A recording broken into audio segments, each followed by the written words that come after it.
questions, I will pretend we understand what's going on and talk about some of the bases for segmentation.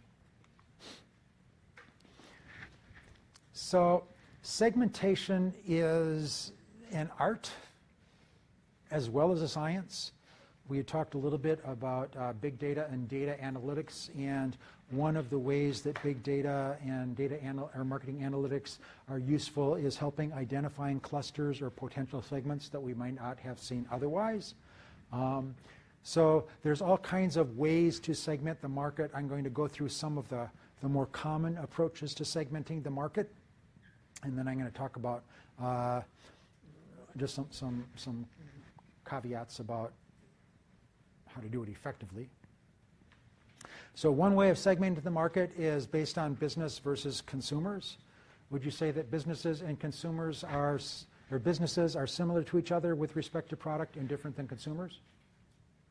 Yeah, and we spent a lot of time talking about the many ways, is the reason that they buy, the quantity they purchase, the way that they buy, all of those are different than the consumer purchase, so that would make sense. Is it reachable?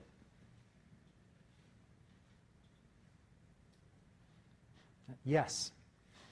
As a rule, businesses don't hide. As a matter of fact, many of them spend a lot of time and effort getting in your face. So they put up signs, they put up ads, they post in directories, they want you to know who they are. So yes, they are definitely reachable.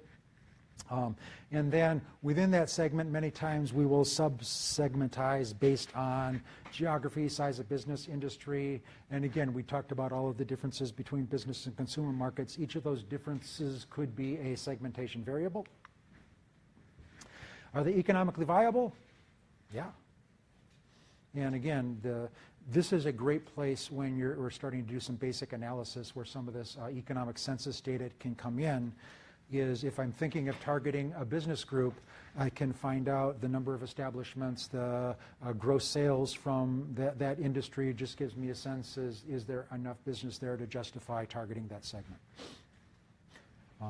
Yeah, and industry trade groups, lots of statistics out there, SEC filings, annual reports. Those are all sources of information about whether or not a business or an industry would be viable.